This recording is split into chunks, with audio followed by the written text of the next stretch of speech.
결국 미국과 캐나다가 무역전쟁을 하게 되었습니다. 가장 친했던 나라가 이제는 적대하는 나라가 된 겁니다. 2020년 8월 22일에 미국과 캐나다는 서로 무역협상을 진행하고 있었는데요. 이때 캐나다가 미국의 지나친 요구에 분노하며 무역협상 자체를 파출을 내버리게 되었습니다.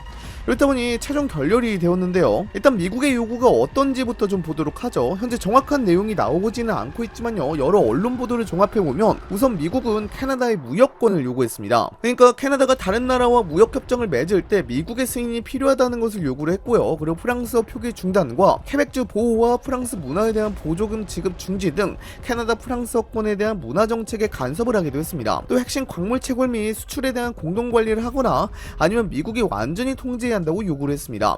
또 미국으로부터의 면세 구매에 대한 최소 기준을 인하해달라고 요구했죠. 보시면 아시겠지만 거의 캐나다의 주권을 요구하는 내용들이었습니다. 물론 더 정확한 내용들은 더 지켜봐야겠지만요, 캐나다가 협상 자리에서 박차고 나올 정도로 분노했다는 대목에서 미국의 요구사항이 이와 거의 유사한 형태가 아니었나라는 생각이 듭니다. 특히나 캐나다의 주권을 달라고 한 시점에서 캐나다는 더 이상의 협상은 무의미하다고 판단을 하게 됐고, 캐나다는 결국 미국과의 무역전쟁을 결정하게 되었죠. 사실 많은 여론들이 미국이 너무 과도한 요구를 한 것 아니냐 하는 의견도 있었고요. 그리고 지금은 제국주의 시대가 아니다 라고 하는 의견들도 다수 있었습니다. 캐나다가 이를 수용해버리면 사실상 캐나다는 미국 경제에 종속된 식민지꼴을 면하지 못하고요, 차라리 51번째 주를 가입하는 이만 못한 꼴이 되어버립니다. 심지어는 경제적 일산의객을 강요받고 있다는 평가까지 받을 정도죠. 그렇다 보니 결국 미국과 캐나다 간의 무역전쟁이 벌어지게 되었는데요. 캐나다 정부는 8월 25일을 기해서 200억 달러 규모, 하나로 27조 원 규모의 미국산 제품에 최고 50%의 보복관세를 부과하기로 했습니다. 약 700개 품목에 15%, 25%, 50%의 보복관세를 차등 부과하기로 한 것인데요. 이번 관세 조치는 9월 8일부터 적용이 된다고 합니다. 이는 미국이 지난 8월 22일부터 똑같이 200억 달러 규모의 캐나다산 제품에 50% 관세를 부과한 데 대한 맞대응 조치입니다. 캐나다 정부가 밝히길 이번 조치의 목적은 관세 수입을 늘리는 것보다는 캐나다 기업을 보호하고 미국산 제품의 수입을 줄이는 데 있다고 설명을 했는데요. 프랑스와 필립 샹파뉴 캐나다 재무장관은 우리가 이 갈등을 선택한 것은 아니지만 경제적 통합이 상생 파트너십의 토대가 아니라 무기로 이용될 때는 맞서야 한다라고 말하기도 했습니다. 그러면서 캐나다 정부는 이번 전쟁을 보고 주권 수호를 위한 전쟁이다라고 표현할 정도로 강경한 표현을 쓰기도 했죠. 특히 캐나다는 미국의 특정주들을 겨냥할 수 있는 상품들을 대상으로 조치를 취하고 있는 모습인데요. 조만간 미국에는 중간 선거가 있습니다.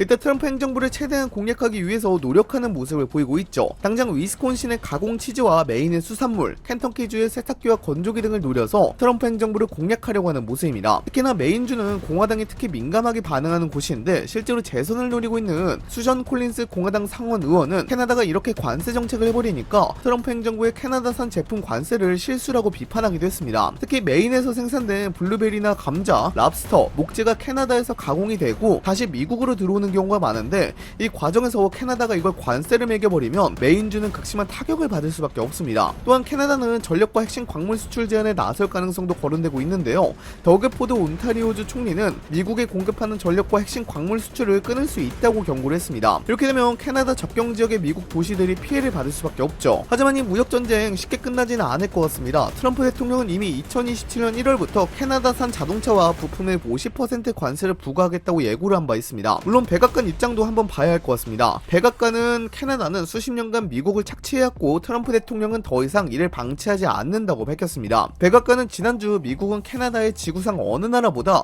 우대받는 시장 접근권을 제한하면서 철강과 알루미늄, 자동차, 목재 등에 대한 대폭적인 관세 인하를 제시했다고 밝혔으며 캐나다는 동반자 관계 대신 불합리한 요구와 말바꾸기, 전면적 거부를 택했다고 밝혔는데요. 또 지난 10년간 미국이 캐나다의 연평균 약 500억 달러의 상품 수지 적자를 봤다고 지적했으며 미국 없이는 캐나다가 생존할 수 없다. 캐나다는 전체 상품 수출의 4분의 3을 미국에 보내고 있고 미국 시장에서 돈과 경제적 산소의 압도적 대부분을 얻는다고 강조했죠. 그러면서 트럼프 대통령은 미국과 캐나다 사이의 온타리오 호수를 아메리카 호수로 바꾸는 방안도 검토하고 있다고 주장했는데요. 일종의 도발적 조치로 해석이 되고 있습니다. 그런데 캐나다도 가만히 당하고 있을 생각은 없는 것으로 보입니다. 이번 사태를 계기로 미국에 대한 경제적 의존도를 낮추려는 움직임이 더욱 강해질 가능성이 큽니다. 캐나다 입장에서 가장 중요한 과제는 미국과의 교역을 끊는 것이 아니라 미국 시장에 문제가 생겼을 때 다른 시장으로 수출을 돌릴 수 있는 구조를 만드는 것인데요. 지금까지 캐나다 기업들은 미국 시장에 접근하기 쉬웠고 국경을 넘나드는 공급망도 오랜 기간 구축되어 있었기 때문에 미국 이외의 시장을 적극적으로 개척할 필요성이 상대적으로 크지 않았습니다. 하지만 이번 무역 갈등을 겪으면서 특정 국가의 수출이 지나치게 집중되어 있을 경우 정치적 결정 하나만으로 기업과 산업 전체가 영향을 받을 수 있다는 점이 확인됐습니다. 그래서 캐나다 정부가 앞으로 추진할 가능성이 높은 것이 유럽과 아시아, 중남미 등으로의 시장 다변화를 선택할 수 있을 겁니다. 마치 중국이 한국에 대한 경제 제재를 실시했을 때 한국이 동남아나 인도와 같이 다양한 시장으로 확장을 했던 것과 똑같이 캐나다가 그런 선택을 할 수 있다는 것이죠. 이미 캐나다는 미국 이외의 국가들과 무역 관계를 확대할 수 있는 제도적 기반을 갖추고 있습니다. 특히나 EU가 캐나다를 적극 도와주려고 하는 모습이다 보니까 생각보다 수월하게 진행될 수 있습니다. 문제는 실제 교역 규모를 얼마나 빠르게 늘릴 수 있느냐입니다. 미국은 지리적으로 캐나다와 맞닿아 있고 운송 비용도 낮기 때문에 다른 지역으로 수출하는 것보다 훨씬 편리합니다. 따라서 미국을 대체할 하나의 시장을 찾는 방식보다는 여러 국가와의 교역을 동시에 확대하면서 위험을 분산하는 방향으로 움직일 가능성이 높습니다. 기업들의 공급망도 변화할 수 있습니다. 미국에서 필요한 부품이나 원자재를 공급받는 캐나다 기업들이 미국 외 지역에서 새로운 공급처를 확보하려 할 수 있고, 캐나다산 제품을 미국으로 보내는 기업들도 유럽이나 아시아 시장을 겨냥한 생산과 물류 체계를 검토할 수 있죠. 이 과정에는 상당한 시간과 비용이 필요합니다. 새로운 거래처를 확보하고 운송망을 구축해야 하며 각국의 규격과 인증, 관세 제도에도 적응해야 하기 때문입니다. 따라서 캐나다가 미국 의존도를 낮추는 과정은 단기간에 끝나기보다 수년 동안 진행될 가능성이 높습니다. 여기서 중요한 것은 캐나다가 미국과의 관계를 포기하려는 것이 아니란 점입니다. 미국은 여전히 캐나다에서 가장 중요한 교역 상대국이고, 지리적 조건까지 고려하면 미국을 완전히 대체하는 것은 현실적으로 어렵습니다. 다만 미국과의 관계를 유지하면서도 다른 국가들과의 교역 비중을 높여 특정 국가의 정책 변화에 경제 전체가 흔들리는 상황을 줄이려는 것입니다. 이런 변화가 본격화된다면 트럼프 행정부가 의도하지 않았던 결과가 나타날 수 있습니다. 미국이 관세를 통해 캐나다에 압력을 가할수록 캐나다 기업과 정부가 미국 시장에 대한 의존도를 낮춰야 한다는 필요성을 더 강하게 느낄 수 있기 때문입니다. 미국과 캐나다가 오랜 기간 구축해온 경제적 연결이 이번 갈등을 계기로 조금씩 분산되기 시작한다면 미국이 다시 관세를 낮추더라도 캐나다가 이전과 같은 수준으로 미국 시장에 의존할지는 더 지켜봐야 할 것 같습니다.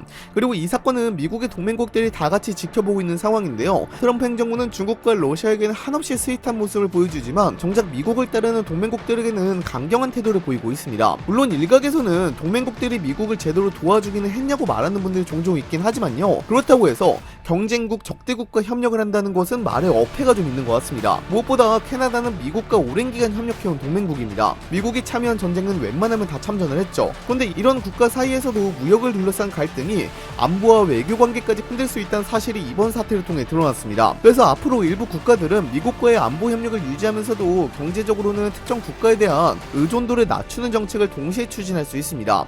군사적으로는 미국과 함께 움직이지만 핵심 광물과 에너지, 반도체, 배터리와 같은 전략 산업은 여러 국가와 공급망을 구축하는 방식입니다. 미국과의 관계를 끊겠다는 의미가 아니라 미국 하나만 보고 살아남을 수 없다는 것을 파악한 것이죠. 미국 입장에서도 이렇게 되어버리면 부담이 될 수밖에 없습니다. 미국이 이렇게까지 성장하게 된 결정적인 이유는 동맹국들이 계속 미국을 지지해주었기 때문에 가능한 것이었거든요. 그런데 이러한 신뢰가 이제 깨져버렸으니 트럼프 행정부가 끝나도 다음 행정부 때는 이 신뢰를 어떻게 회복해야 할지가 가장 큰 관건이 되고 있습니다. 수십 년간 쌓아올린 신뢰가 하루아침에 깨져버릴 수 있다는 것을 너무나도 잘 보여준 사례거든요.